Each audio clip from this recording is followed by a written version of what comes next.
Sir కన్నా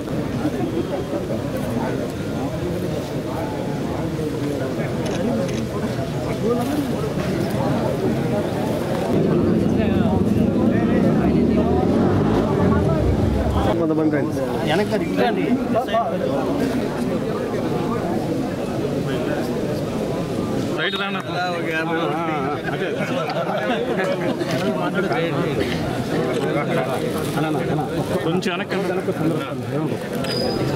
sir sir sir sir sir ఒకసారి చూడండి సార్ సార్ ఒకసారి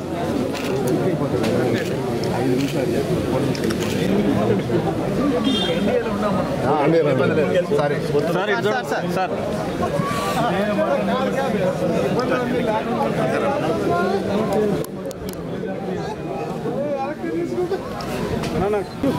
కిషోర్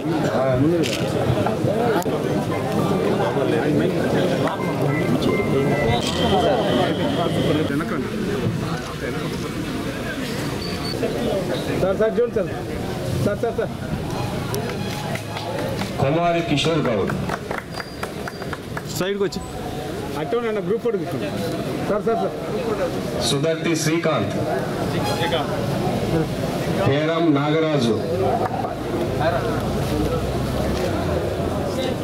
పేరం నాగరాజు నెల్లూరు వెంకటేశ్వర్లు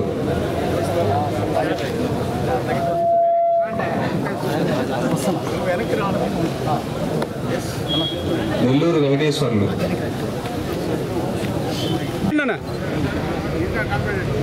అందరూ చూడండి కెమెరా వెనక్కి కొంత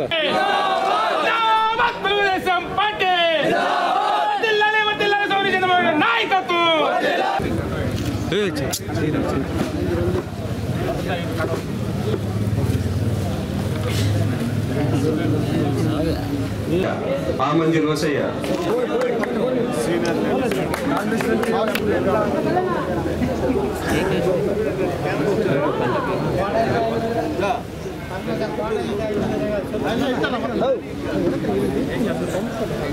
మొత్తం మీద ఒక ట్రెండ్ క్రియేట్ అయిపోయింది. సర్వేపల్లి నియోజకవర్గం 4 ఆస్పెక్ట్స్. ఒకటి, అయ్యో చంద్రమోహన్ రెడ్డిని ఎన్నిసార్లు ఓడించామే గెలిపించుకుంటాం, ఒక సానుభూతి ఉన్న నియోజకవర్గం కోసం కృషి చేశారే జీవితకాలం అనేది ఒక సానుభూతి. 2, ప్రభుత్వం జగన్ ప్రభుత్వం మీద వ్యతిరేకత.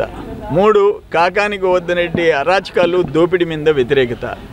4, ఎన్డీఏ కూటమి కలవటం, ఇటు బీజేపీ జనసేన అందరం కలవటం ఒక స్ట్రాంగ్ బెల్ట్ అయిపోయింది. ఈరోజు సర్వేపల్లి నేను ఒకటే చెప్తుండా, 1994లో 33,400 మెజారిటీ వచ్చింది.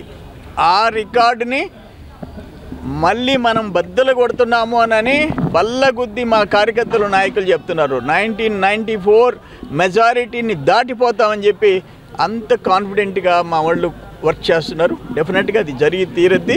తిరుపతి పార్లమెంట్ బీజేపీ అభ్యర్థి పోటీ చేస్తున్నారు. ఆ అభ్యర్థి గెలుపు కూడా సర్వేపల్లి మెజారిటీ ఉపయోగపడుద్ది. దీంతో సర్వేపల్లి నియోజకవర్గాన్ని కాపాడుకోవాలా, కాకాని గోవర్ధన్ రెడ్డి లాంటి దుర్మార్గం అవినీతి అక్రమాలు చేసిన ఒక రాజకీయ నాయకుడిని రాజకీయాల్లో నుంచి గుణపాఠం చెప్పి ఇంటికి పంపించాల్సిన బాధ్యత మా కార్యకర్తలు ప్రజలు తీసుకున్నారు.